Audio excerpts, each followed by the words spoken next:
Hello everybody and welcome to this week's Motor Trade Radio podcast powered by eBay Motors Group. It is Saturday the 30th of July and you're joined by myself, Philip Nothard. And me, Curtis Hutchinson. This is episode 40, season 8 of Motor Trade Radio, bringing you all the chatter that matters.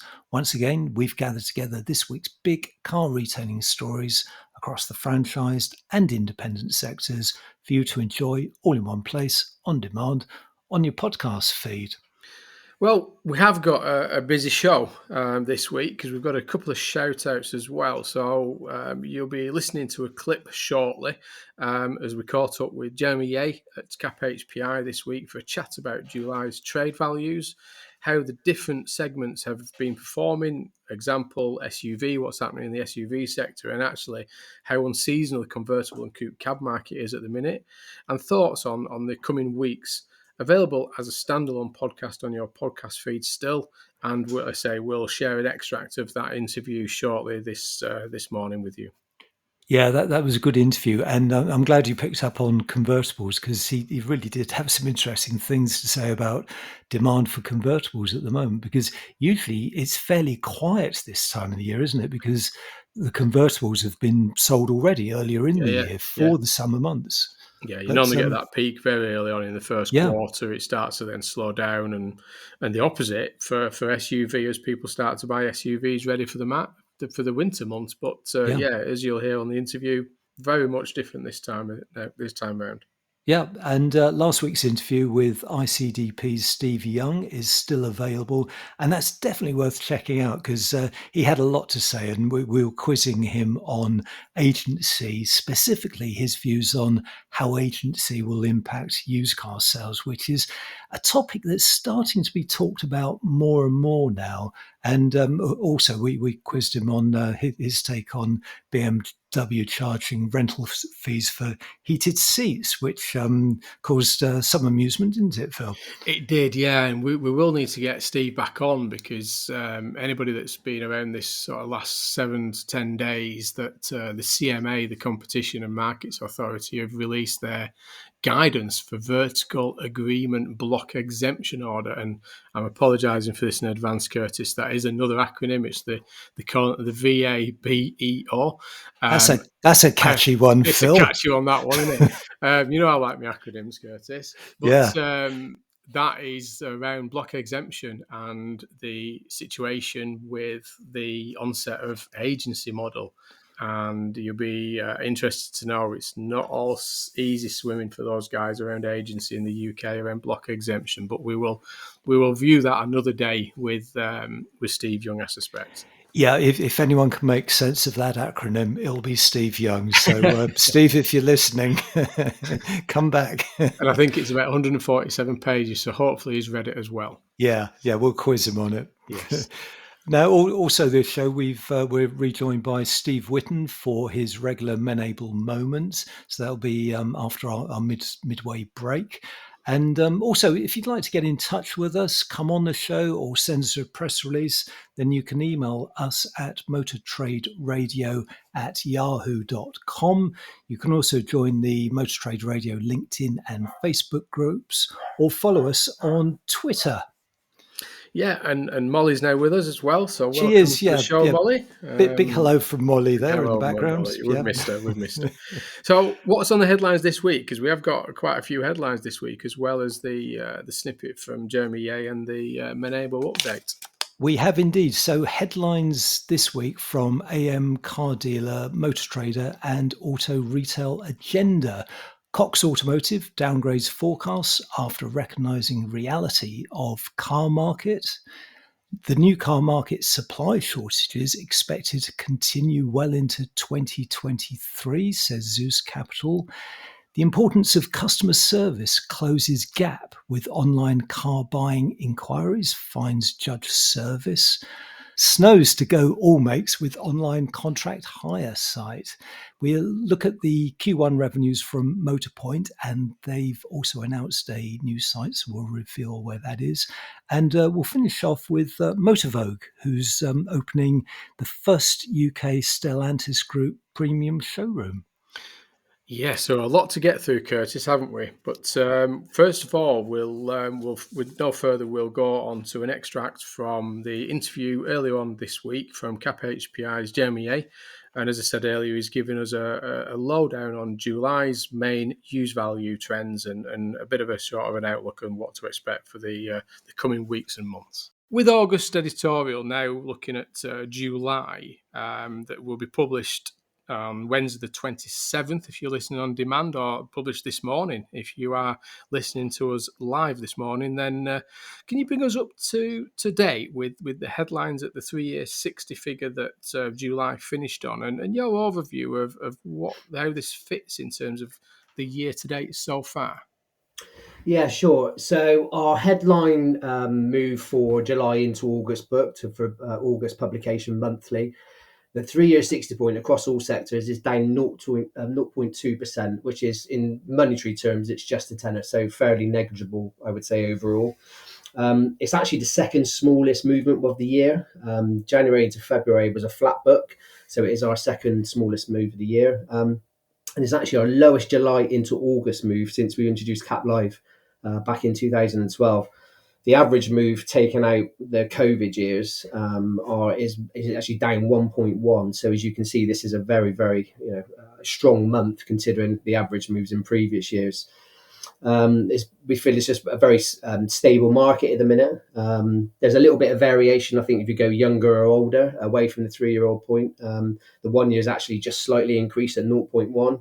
And the older cars, sort of 5-year 80, that's down 0.6 or down £40 overall. So yeah, overall, I would say it's a fairly steady month. So as you say, Jeremy, it is a small drop, 0.2%, or as you pointed out, it's worth about £10, and historically the smallest for the month. So what's your view on the conditions that are driving this continued plateauing that we're seeing? Well, it's obviously the low supply into the market. We're seeing extremely low supply coming in, but it's well matched by low demand as well. We've seen some flattening period from around late May onwards, and it's just pretty much give or take continued through that. There are certain sectors of the market which are quite they've got a good bit of appetite for it. So some in the rental sector, etc., where obviously they're getting no new car supply.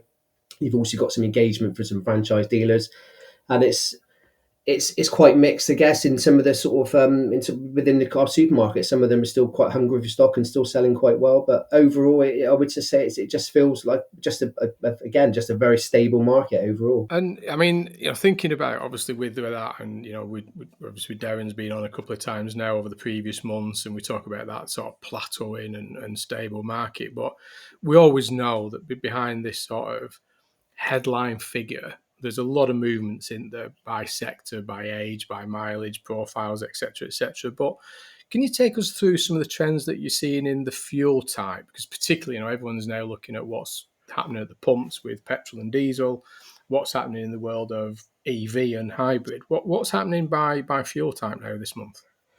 So we're still seeing some split in terms of the ICE vehicles, if you like. So diesel's gone down at 3-year point 0.4%.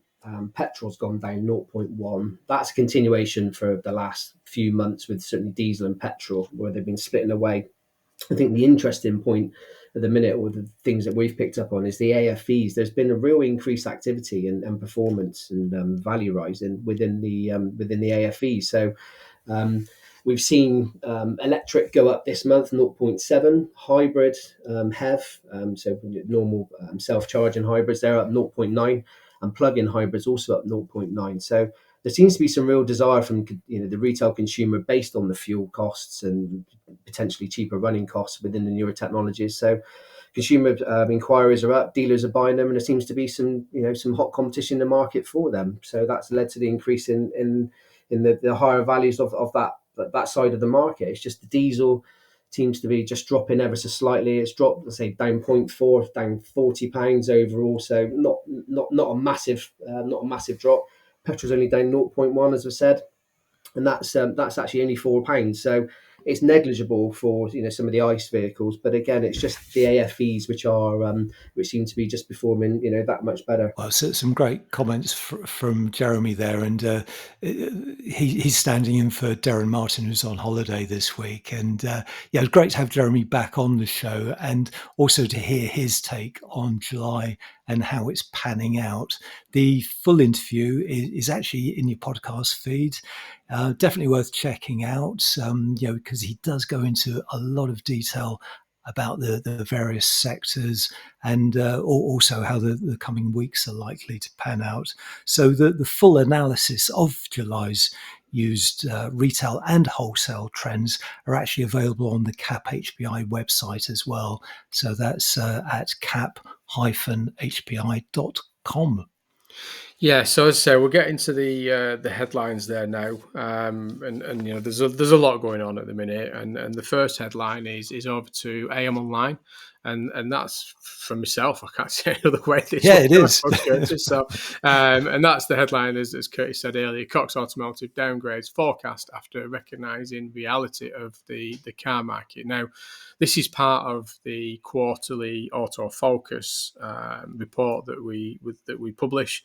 And part of that is that we review and revise, if necessary, the new and used forecasts along other trends and insight that we share within the Auto Focus. But we had to sort of look at the new vehicle forecast for the full year. And as it says there, a little bit of sort of realisation, maintain, take integrity and honesty to the sector that, we've got to understand some of the challenges that are facing supply at the minute. We are seeing some green shoots in certain areas, but certainly production is not returning to its normal levels anytime soon through various reasons, whether that's material shortages, transition to electrification, agency model, factory shutdowns, and COVID hitting again in some markets and things like this, and obviously the conflict in Ukraine, all having various levels of impact on the supply of new cars at the minute.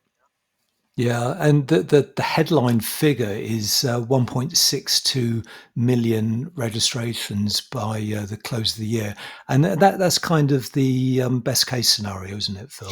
It is, yeah. So we look at sort of the upside, then we have our obviously baseline, and then the downside. Now the baseline is 1.52 million.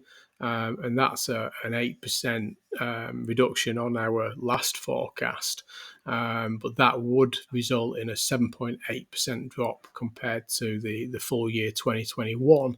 And our upside, as you said there, Curtis, 1.62 million, which would actually be a 1.4% drop on the 2021 figure. So, there is a view that, it may be around that baseline figure.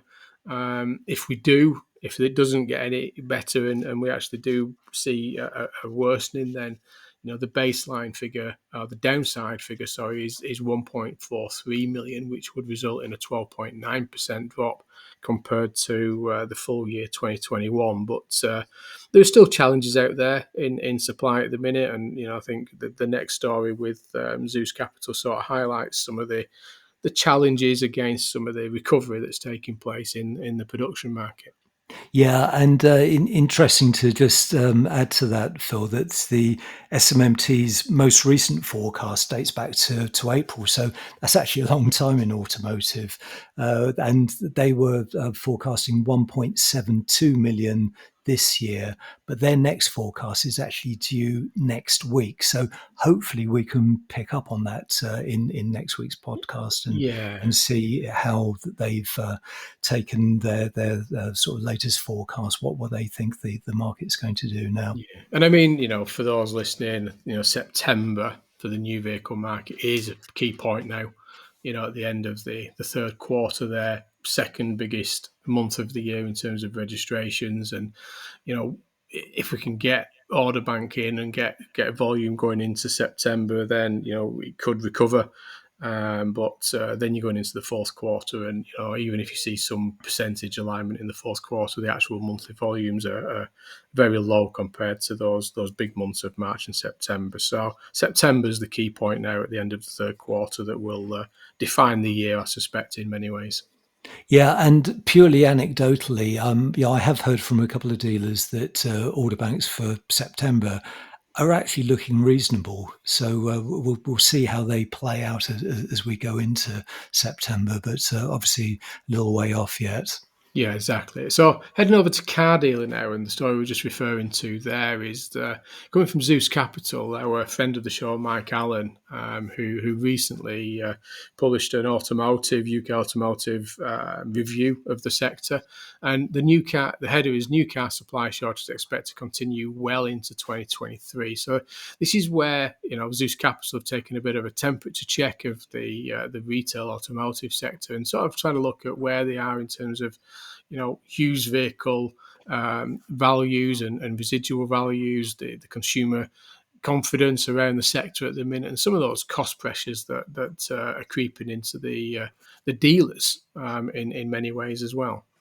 Yeah, and Mike's done a really good analysis on this because he's looked at the sort of global picture and how this will affect the UK. So, within this piece, it does suggest that new car supply could improve during the second half of the year as OEMs, the semiconductor manufacturing starts to ramp up, as COVID restrictions are lifted in China and parts previously made in Ukraine are sourced from elsewhere. So there's a lot of moving parts going on there, and they will all affect car production and cars coming to the UK.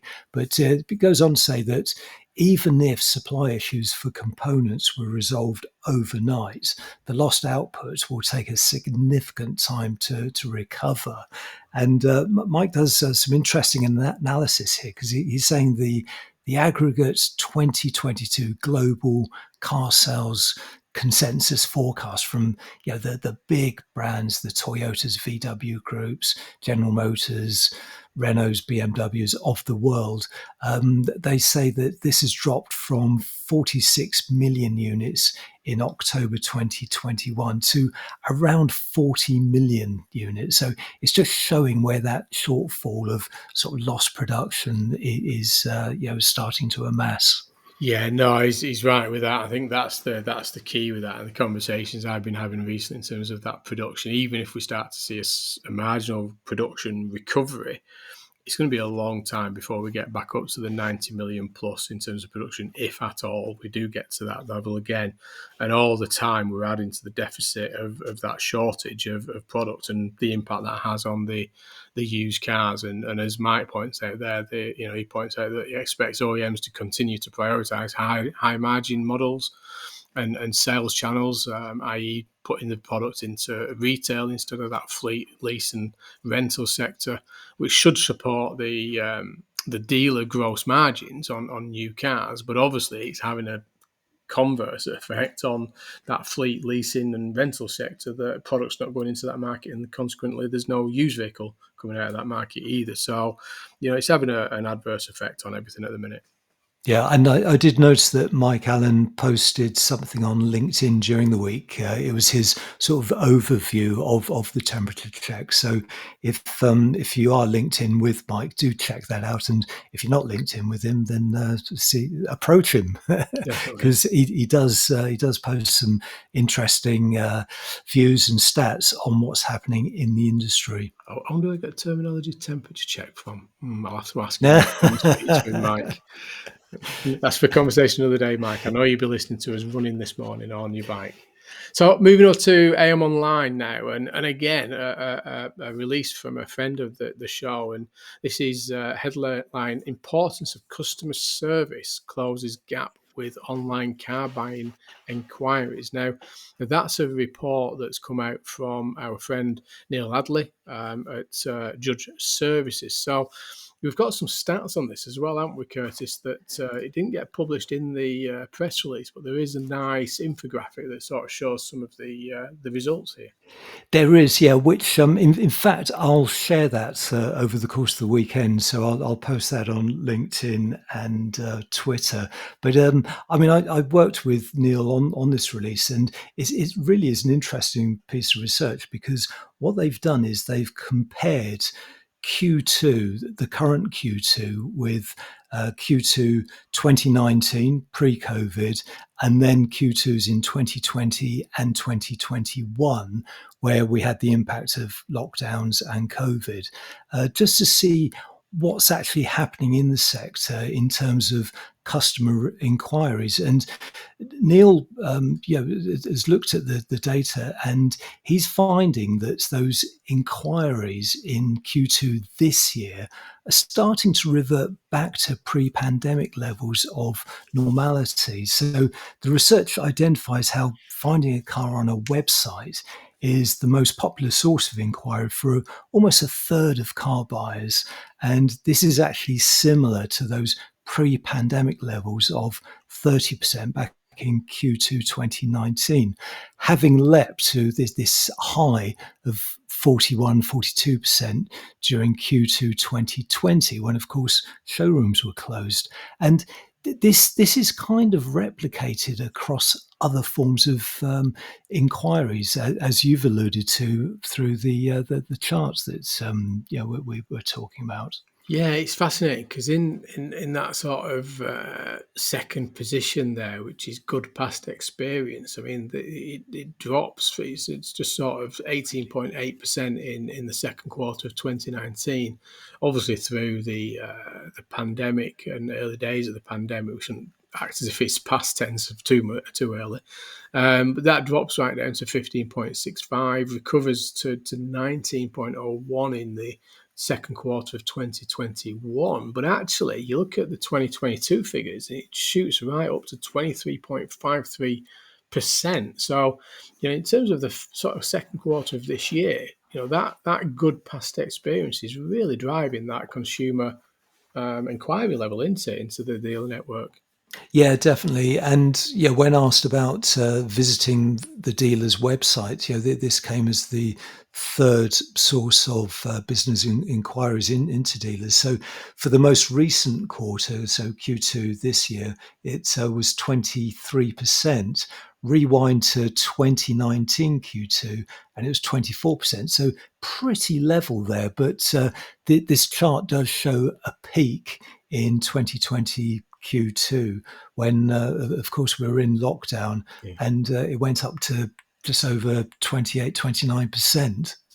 Yeah, so like I say, Curtis will share that through the social channels. It's a nice infographic there to support the release there in AM from Neil, and we'll need to get Neil back on at some point. It's always great to have Neil on the show and talk through some of the analysis and what he's seeing now in a post-lockdown environment, and talk through some of that activity from Judge Service. Yeah, I happen to know there's a big project going on at the moment with Judge Service. So I think we can almost guarantee that Neil will want to come on and talk about that once it's all ready. I'm sure we will. We'll get you booked in, Neil, from when that's available to talk us through that one.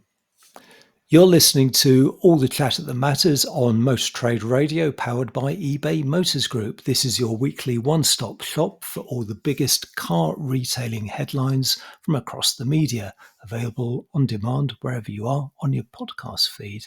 And now we're joined by our wellbeing guru, Steve Whitten, for his regular Men-Able Moment, looking at mental health awareness in the car retailing sector. Yeah, hi, Phil. Hi, Curtis. And yes, back for another Men-Able Moments. But I want to kick off with a massive thank you, actually, for you both and for all the crew at Motor Trade Radio Podcast and eBay Motors for giving us this platform and allowing us to have these few moments every couple of weeks. And the little special that we did a couple of weeks back as well. Because off the back of that, a number of things have happened, and some really positive phone conversations have happened, whereby I will be having some meetings over the next few weeks that will result in engaging further parts of our industry in the work that we're doing. And also, I am very pleased to say that we have now got our very first sort of customer, if you want to call them that, for the management development program that we've been piecing together that has a mental health and well-being angle attached to it. So that's amazing, absolutely amazing, because it really shows that the industry is a great place and it's taking this stuff on board and, you know, taking it seriously. So whatever your business approach to mental health and well-being is, and whether that involves MenAble or not, that's absolutely fine, because that's spot on. That's exactly what we're about, is raising the awareness. And what we're doing through the podcast with you guys is literally that, raising awareness and bringing things to the forefront. That's just going on to make this industry a fantastic place, even more than it already is. Now, on a personal note, some people may have seen, especially if you are a member of MenAble Me, that I actually had a bit of a wobble earlier this week. Something I'm prone to fairly often. I think I've said before that I'm quite open about my emotions, and I cried at Toy Story 3 as an example. So you know, it doesn't take much for something far more serious than that to set me off. And I'm very happy to talk about that and do it in front of anyone. And I really don't care. But this particular situation was because I got a fantastic email from a friend, and my response involved me talking openly to them about all the things that I regret in terms of what's happened over the last couple of years, and how sorry I was for how that ended up and where I've ended and so on.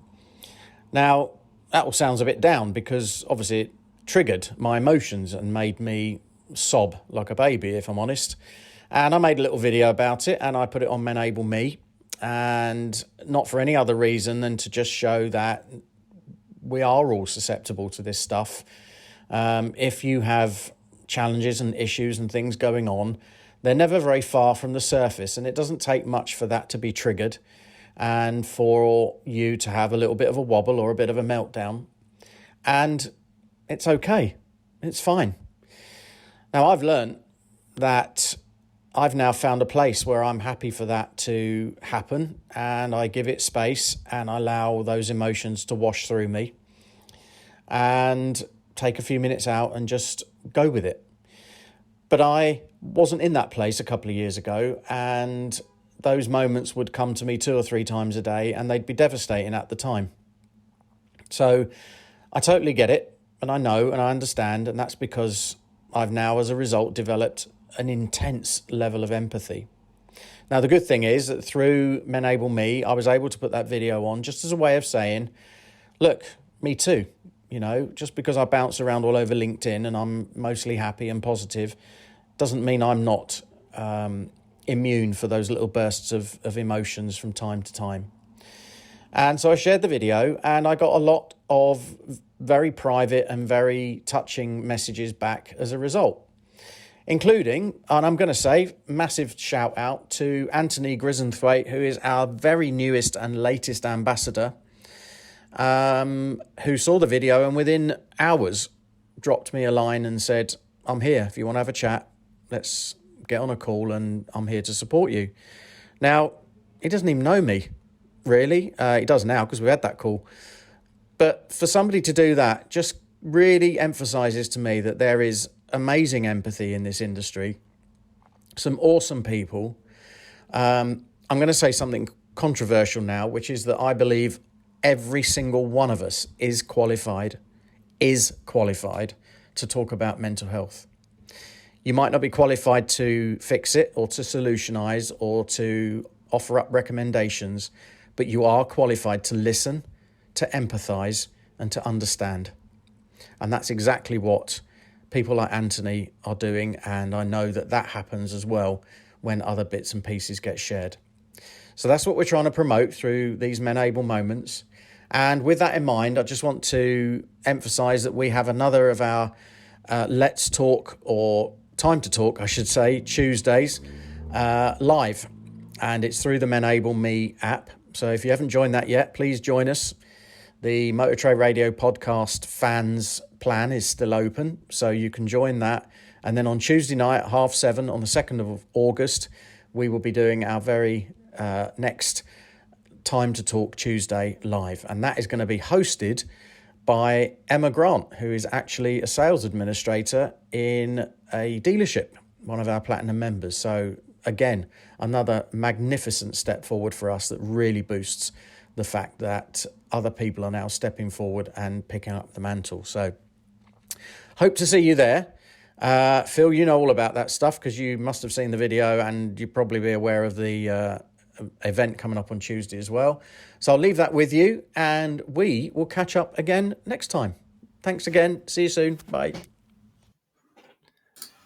Well, many thanks to Steve there. And I made a note of what he was saying, that listen, empathise and understand. So that really is sort of cutting to the chase. So he's made some really good, valid points there. Yeah, and to everybody that has got involved, that listens to the podcast, in particular listens to the Menable Moments, thanks for getting involved. I know it means a lot. And it's obviously having an impact, and it's obviously changing things. And obviously from us at Motor Trade Radio, I mean, it's fantastic that Steve does offer this up on the podcast, and it's great to be involved with this kind of thing. And it's great that actually people are getting in touch, they are listening to what he's got to say on the podcast, and it's making a difference. And that's what that really does matter. So thanks for that, Steve. And I know he did really enjoy coming on the show live, didn't he? A few weeks back. He really did enjoy that one. Yeah, if only we could put out the outtakes, because we the three of us had a really, really funny conversation, and it was great fun. So Steve did mention in that a couple of times about Menable Me. So if you want more information about Menable Me, just head over to menable.org. And as Steve mentioned, there is actually a special offer for Motor Trade Radio listeners. So, do head over there and take advantage of that special offer through joining Menable Me. Definitely. So back to the headlines then. So we're heading over to Auto Retail Agenda. Now this story is on there for subscribers to that from Auto Retail Network. Now, this is that Snows go to all makes with online contract hire site. Now, obviously, this is from Snows Group, which is a South England-based business, and this is where the expanders recently launched an online contract hire platform to include all makes, not just the ones it operates franchises for. So quite a big move this, isn't it, in terms of that whole contract hire sector, but actually expanding across marks that they've not represented before. Yeah, it really is an interesting move, this. And, it is effectively a white label partnership, because they're going into partnership with Wessex Fleet, who are a sizable operator in that part of the world. The service actually went live last week, and it's aimed at business and personal contract hire. And initially, it'll be through Alfa Romeo, Bath, BMW, Cupra, Kia, Seat, Toyota, Lexus, Volvo, Vauxhall, Peugeot, and Mazda, which are all brands that Snows currently represents. But it does actually say within the piece that within the next couple of weeks, it plans to add vans as a service, and after that go all makes. So we're talking about a fast, rapid rollout here of what potentially could be an interesting service that fulfills the needs of both retail and fleet customers. And I was interested in one of the comments in the piece from Snows, saying that this will enable them to compete head-on with brokers and also create a new revenue stream. So, good luck to them there. Yeah, and with everything that's going on at the minute, we've obviously talked about agency model and consolidation across the franchise and everything else that we look at, and with Robert Forrester on and his acquisition of that parts business and wiper blade businesses and things like this, you start to think that the retailers are now looking at this diversification of their businesses and how they offer different solutions to their customers. And it's a fantastic move, this, as you say there, that actually, the minute, we've always had this within, you'll know this, Curtis, within the retail environment, that the brokers have always been this competition and taking business away from them. But actually, these guys have actually said, actually join forces and offer that as part of the Snows group and a solution to our customers, and it gives them that sort of additional revenue streams, doesn't it? And they wouldn't normally have got. And it is interesting that it is the service Snows Leasing will actually be managed by Wessex Fleet, who have got obviously the expertise and experience in that area, and that will cover things like advertising offers based on the retailer's current vehicles and handling leasing inquiries from interested customers. So that sounds though that's hit the ground running and should be pretty seamless. Yeah, it'd be interesting to watch, because I think there's a quote there at the end that this is a white label provision and it's a first for Wessex. So according to their fleet director, and he was former BVLA chairman, Spencer Blake. So again, it's going to be one to watch, this one, and see if others do make that similar move. Yep, and heading over to Motor Trader for the next headline, it's Motorpoint secures new branch in Coventry, revenue Q1 up 30%. So this is based on comments from the AGM, which took place last week. So it was reported by Motorpoint that revenue in Q1 for the current financial year was £402 million, which is up 30% on Q1 year on year, with strong growth supported by vehicle price inflation. So it was within this, it said that volumes in April and May of this year were actually down against the previous year, but returned to positive year-on-year growth in June 2022. And encouragingly, this has continued into July.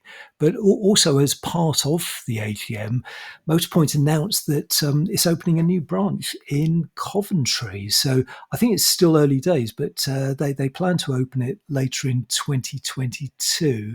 And this, of course, is in addition to the already announced locations in Edinburgh and Milton Keynes. So they'll have 3 new sites. So, they have talked in the past about their growth expectation, and we're really seeing it realised now.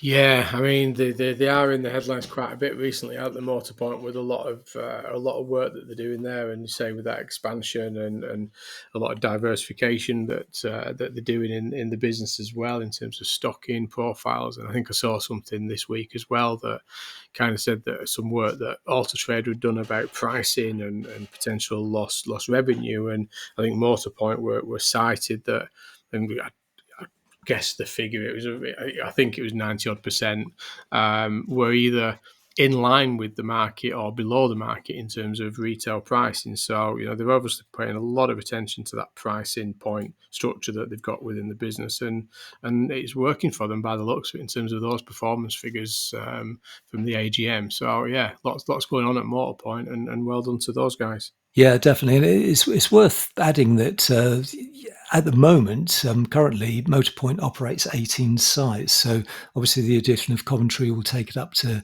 19. And its most recent site was only added in May in Portsmouth. So this is all part of its growth strategy by increasing its footprint, increasing volumes, because they do have this midterm growth plan of hitting revenues of £2 billion. So I think they're probably well on the way now. They're heading towards that now, Yeah. by the looks of that performance. So one to watch for the rest of the year there. And our final story, we're heading over to car dealer and sticking with dealers there. And this is that dealer group Motor Vogue opens first Stellantis Group premium showroom in the UK. So we've seen a lot going on around Stellantis and what they've done with their 14 brands that they represent, and obviously in terms of different locations across Europe and international markets as well. But according to this, is their first sort of Stellantis brand in the UK, and it's going in the group Motorvogue, which is is it Nottingham, Northampton territory, Nottingham area business. That Motorvogue opens its new multi-franchise dealership representing both Alfa Romeo and DS Automobiles, which is obviously the more premium Citroen brand of the business, and the dealer group invests 1 million into its Norwich premises, which further 2 million to come in the next 3 years. So obviously a clear plan of growth in that Stellantis brand from Motorvogue. Yeah, and you're right. The Motorvogue is based in Northampton. It's been around since 2008 and currently represents 10 brands. And this will be the first time that it's represented DS. And it's actually been a partner of Alfa Romeo for 25 years. So you can understand why they would be interested in opening a flagship Alfa Romeo site. And it is interesting that they're combining it with DS automobiles. So this will be the first such site in the UK. I don't know if there's any other sites like this in Europe, but I'm sure Stellantis will be looking at this as a flagship that they can replicate in other areas, other regions. No, you're right, and I think this is we know many years ago that there was this sort of Citroen DS embarked on standalone DS businesses, didn't they? And I don't think it kind of worked very well at No, the time. I no. think it was a bit of a challenge for that Citroen network to sort of start to build and invest in standalone DS operations. But I think you're right, where Stellantis now, you're starting to see some of their long-term visions now under that Stellantis parent company now, where they put in that DS and Alfa Romeo next to each other, that it's not pure standalone for DS, and I suspect we'll start to see more of that now in the UK, because it's about getting that Stellantis brand well known in the UK market. Yeah, and it does give two relatively small brands a bit more firepower, doesn't it? Because bringing them together, sharing costs, sharing facilities, and enabling them to maybe punch above their weight a Yeah, bit. and they're complementing brand to each other. Yeah. So they're not competing directly; they are complementary. So it's a great little opportunity there. And as you say, fairly niche brands in many terms, in terms of market share, but volumes probably enough to stand alone for that kind of investment. And like you say, it's starting to build that Stellantis vision across the UK and Europe. So yeah, good luck to those guys on that one, and we'll see who moves next if this is the first one in the UK. Yeah, definitely. And, as I say, it does bring those economies of scale. And it's interesting also that Motorvogue look as though they're getting closer and closer to Stellantis, because by 2023, it plans to expand to 35 retail points, in part through the addition of Peugeot, DS and Citroen franchises. So, they are now closely aligned with Stellantis. Definitely. So that's it. So as we said right at the start there, if you missed last week's interview there with Steve Young from ICDP, it is not one to be missed. In the conversation we had there with Steve, I know last week we played a snippet on the Saturday show, but the full interview is still available on your podcast feed, and obviously the Jeremy interview from Cap HPI there, whilst Darren takes a well-earned holiday, and Jeremy again steps in, and I know he's starting to enjoy it. He's getting a little bit comfortable now, isn't he? He's enjoying himself now. He was relaxed, wasn't he? He was, yeah. But a great interview there with Jeremy. It gives you a lot more context behind those headline figures that in terms of trade values, and the importance of understanding what's happening by sector, by fuel type, and by age profile as well, not just that single sort of 3 year 60 headline figure. So again, available on your podcast feed for a standalone interview, and we played the snippet of it earlier on in this show, so don't miss both of those. Yeah, and you know what, Phil? At the top of the show, I meant to reference that we're at the end of July and we've hit episode 40 already. Yes. Yeah. It's been busy. Well, although you did make a bit of an error. We nearly had 340, which did throw me for a bit. That would have been a busy, year. In the original script, it was 340, which is kind of It feels like it some it weeks. feels like it sometimes. Yeah. It does, yeah. But no, it's 40 in season 8, and we're only just partway through the year. But I mean, by the sounds of it, just by that interview, the update there from Steve and Menable, that people are listening, people are still tuning in, and hopefully enjoying it as well. So thank you for that. But that's all for now. You've been listening to the weekly Motor Trade Radio podcast powered by eBay Motors Group. Many thanks for joining us for all the chatter that matters. We're back again next week. Until then, it's goodbye from me. And it's goodbye from him.